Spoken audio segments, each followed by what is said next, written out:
Que vous soyez débutant ou expérimenté, je vais vous parler d'un outil indispensable pour tous les photographes animaliers, les pièges photos. On va voir ensemble comment choisir, comment le paramétrer, comment l'installer. Mais d'abord, c'est quoi un piège photo? C'est juste un boîtier étanche et autonome qui va prendre des photos et des vidéos à chaque fois qu'il va détecter un mouvement. Ça va se faire automatiquement, de jour comme de nuit, grâce à des LED infrarouges. On en reparlera après. C'est super pratique en photo animalière parce que ça va vous permettre de surveiller une zone 24 heures sur 24 et 7 jours sur 7. L'intérêt principal, c'est de savoir quand vont passer les animaux et quels animaux vont passer. Et étant donné que les animaux sauvages ont leurs petites habitudes, vous allez pouvoir prendre des notes, mieux les connaître et mieux préparer vos affûts. Alors quels sont les différents types de boîtiers? Il en existe deux grands types. Le premier, c'est les basiques. Ils vont coûter entre 50 et 150 euros. Vous les placez et ils les enregistrent sur une carte mémoire dès qu'ils détectent un mouvement. Simple et efficace. Vous n'avez qu'à revenir quelques jours plus tard pour découvrir les images. Ensuite, il y a un second type, plus avancé, qui fonctionne soit en 4G, soit avec la Wi-Fi.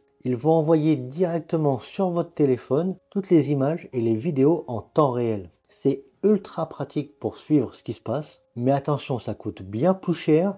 Et en plus, il vous faudra un abonnement avec une carte SIM compatible pour vous envoyer toutes les données. Personnellement, je vous conseille de commencer par un modèle basique. C'est moins cher et très facile à utiliser. Alors comment choisir un bon piège photo?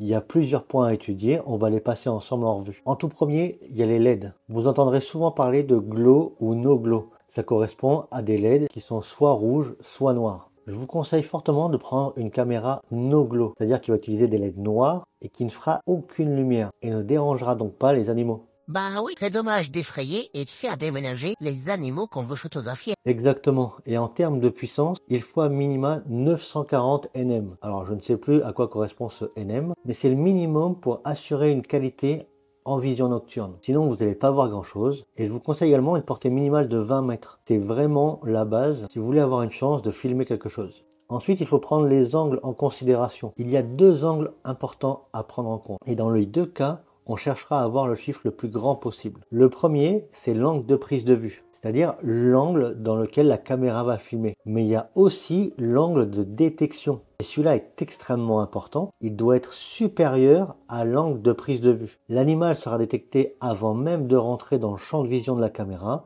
qui va se déclencher et commencer à filmer. Ça évite d'avoir des plans avec que l'arrière-train de l'animal qui finit de passer. Ça sent le vécu. C'est clair. D'ailleurs, en parlant de déclenchement, faites attention à la vitesse de déclenchement. 0,2, c'est le minimum. Si vous trouvez à 0,1 seconde, c'est le top du top. Notamment pour capturer les images d'animaux qui seraient en train de passer en courant. Ensuite, il faut prendre en considération la définition de la caméra. Mais attention, il y a un petit piège. On va souvent avoir tendance à vouloir prendre la plus haute définition possible. Mais ça sert à rien. Vous n'allez pas imprimer les photos que votre piège caméra va faire. Vous voulez juste savoir quel animal passe et quand est-ce qu'il passe. Parce que plus vous voulez avoir une haute définition, plus le temps de déclenchement va être important. Bon, après on veut pas 3 pixels non plus. Donc 25 millions, c'est une bonne base. Allez, 20 c'est le minimum. Il y a un autre point extrêmement important auquel on pense rarement, c'est l'étanchéité du boîtier. Il faut que le boîtier soit entièrement waterproof.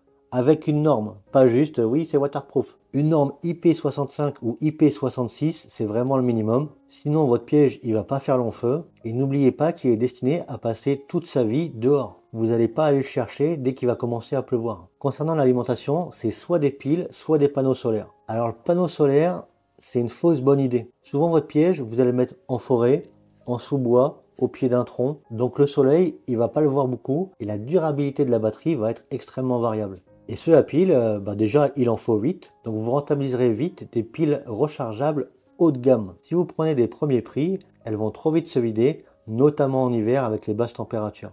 Et enfin, le dernier point à prendre en compte, c'est le stockage. Vérifiez la capacité du piège photo. En général, il ne supporte pas des cartes supérieures à 32 Go. C'est déjà suffisant, mais il faut le savoir. Si vous mettez une 128 dedans et que ça marche pas, c'est normal. Maintenant, on va aller sur le terrain et je vais vous montrer comment la paramétrer et comment l'installer.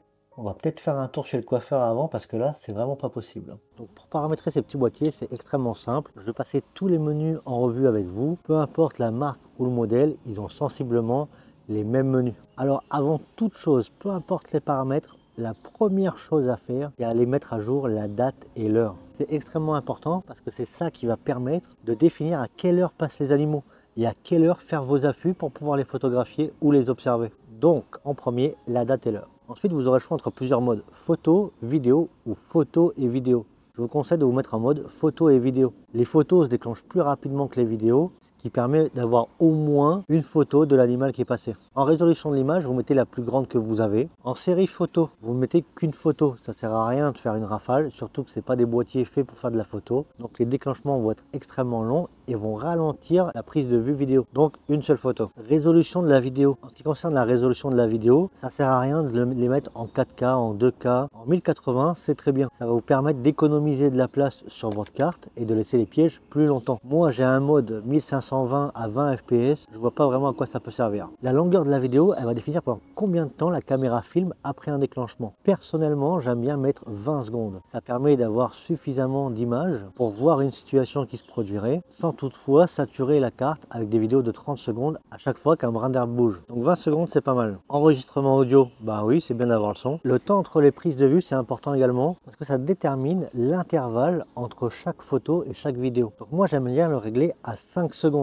Ça permet d'avoir la continuité d'une scène qui pourrait être en train de se produire, et ça évite une fois encore de saturer la carte si c'est juste la pluie ou des feuilles qui tombent. Détecteur de mouvement, forcément on l'allume. Vous aurez également le choix de régler la sensibilité de la détection. Un jet des chaînes à 5 mètres, 4 mètres, et c'est en train de me filmer. D'où l'importance d'un deuxième boîtier que je ne peux pas encore acquérir, mais ça viendra. Donc la sensibilité, vous avez faible, moyen, élevé. Moi je la mets en élevé tout le temps. Alors oui, parfois je vais avoir de la pluie, des feuilles qui bougent, une feuille qui tombe, mais je préfère ça plutôt que le piège ne se déclenche jamais. La durée d'enregistrement cible, il faut l'arrêter. En clair, vous allez définir la durée maximum de vidéo que vous voulez prendre. Par exemple, au bout de 20 minutes de film, 20 minutes c'est beaucoup. Au bout de 4 minutes de film, arrête de te déclencher. Il n'y a aucun intérêt, autant y aller jusqu'à ce que la carte elle soit pleine. Photographie d'accéléré, j'ai dit ça sert à rien. La langue, bah, vous mettez la vôtre. Théoriquement, c'est du français. Il n'y a pas du belge ou du canadien. Mais j'en profite pour saluer nos amis belges et canadiens et les arcadiens qui regardent mes vidéos. Vous êtes de plus en plus nombreux et ça me fait extrêmement plaisir. Donc merci à vous. Timbre photo, moi je l'enlève. Ça sert à rien à part mettre sur la photo la date, l'heure et toutes les caractéristiques. Protection par mot de passe. Personnellement, je vois pas l'intérêt. Et formater la carte mémoire, ben, on le fait pas. Sauf si vous mettez une carte pleine, et dans ce cas-là, vous pouvez passer par le boîtier pour formater votre carte. Normalement, votre piège est bien paramétré. On va donc aller le mettre en place. Donc déjà, le piège photo, on ne le pose pas n'importe où. Non. En couleur cette fois, c'est important. Oui, voilà. Et avec une voix normale, c'est possible. Parfait. Attention, vous ne pouvez pas mettre un piège photo sur un terrain privé sans l'accord du propriétaire. Donc renseignez-vous auprès de votre mairie, du service du cadastre, de la préfecture ou de qui vous voulez, mais ayez l'accord du propriétaire si vous voulez déposer votre piège photo sur un terrain privé. Donc déjà le piège photo, on va le poser proche des indices de présence. Donc il en existe de pleines sortes, des empreintes, des crottes, des plumes, des restes de nourriture. Je ne peux que vous recommander de vous acheter le livre Traces et indices de la salamandre. C'est un livre que je suis tout le temps en train de regarder et qui vous permettra d'identifier l'espèce dont vous avez l'indice sous les yeux. Je vous mets le lien en bio avec une petite sélection de pièges photo, ça fait jamais de mal. Bref, votre piège photo, vous allez le mettre à une cinquantaine de centimètres du sol. Ça va vous permettre de filmer tout ce qui passe, du micro-mammifère au plus grand des cerfs. On fera ça toujours en pleine journée pour être sûr de ne pas croiser d'animaux et de ne créer aucun dérangement. Pour l'installer, c'est très simple. Vous avez toujours des petites sangles avec tous les pièges photos.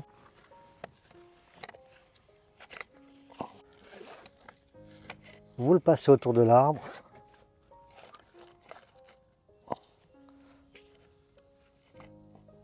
Vous serrez et le tour est joué. Alors on va bien vérifier qu'il n'y ait pas d'herbe, pas de branches, pas d'arbustes juste devant la caméra. Donc toutes ces petites herbes là, on les enlève. Alors on les déracine pas, on les coupe juste. Prenez une paire de ciseaux si besoin, mais ne déracinez pas les plantes, ça leur permettra de repousser derrière. J'en connais un, il a laissé son piège pendant 3 semaines. Et ben, il y avait que des herbes qui bougeaient avec le vent sur la vidéo. Je peux te dire que la carte, elle a été vite saturée. Pense à mettre un petit like sur la vidéo si tu veux le réconforter. En tout cas, vérifiez bien aussi l'orientation du piège photo. Souvent les pièges, ils ont tendance à piquer un peu du nez quand même. Donc pour ça, n'hésitez pas à utiliser un petit bout de bois que vous mettez juste en bas pour caler le piège. Alors on n'exagère pas non plus parce que suivant l'orientation dans laquelle vous êtes, si le piège est trop relevé, il va être face au soleil et vous ne verrez absolument rien sur vos images. En général en nature, c'est toujours important de connaître l'orientation dans laquelle on se trouve. Personnellement, d'habitude, j'aime bien poser deux pièges face à face ou avec un petit angle qui permet de filmer l'arrière du premier piège. Parce que je trouve ça ultra frustrant de voir le piège qui se déclenche, de savoir que c'est un animal qui est en train de se frotter à l'arbre, mais finalement pas être capable de le voir. Alors initialement, le piège, il devait filmer une entrée de terrier, donc j'en ai pris qu'un en sachant très bien que ce qui m'intéressait, c'est de voir qu'est-ce qui allait sortir du terrier uniquement. On en reparle dans la prochaine vidéo. Une fois qu'il est bien installé, on pense à l'allumer. Alors attention, d'ailleurs en l'allumant, souvent il y a 3 crans. Off, test qui permet le paramétrage et de tester le piège, et ensuite on qui va permettre le déclenchement du piège. Donc vérifiez bien que vous mettez tout au bout sur la position on.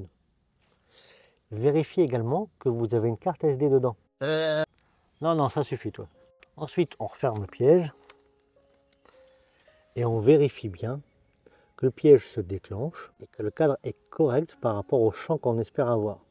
Donc pour ça, vous passez devant, vous le déclenchez une fois, vous regardez directement sur le piège s'il vous a filmé, et si ça vous convient, c'est bon. Dès que c'est fait, personnellement, je vous conseille de mettre un petit cadenas dessus, ou à défaut, une carte plastifiée avec vos coordonnées, voire les deux.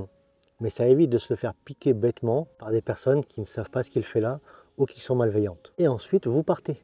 Une semaine, voire 2. Ça sert à rien de revenir trop régulièrement. Vous allez multiplier le risque de dérangement auprès des animaux, vous allez laisser votre odeur et au final, vous aurez encore moins d'images. Donc une semaine vraiment minimum et ensuite vous pouvez laisser autant que vous voulez. Hein, la carte soit sera saturée, soit les piles seront épuisées. Et pensez à noter où vous avez mis votre piège photo, surtout si vous en avez plusieurs. Et si vous voulez voir ce que ça donne, j'ai fait une petite cinématique avec les 2 dernières caméras que j'avais installées. Prenez soin de vous et de la nature.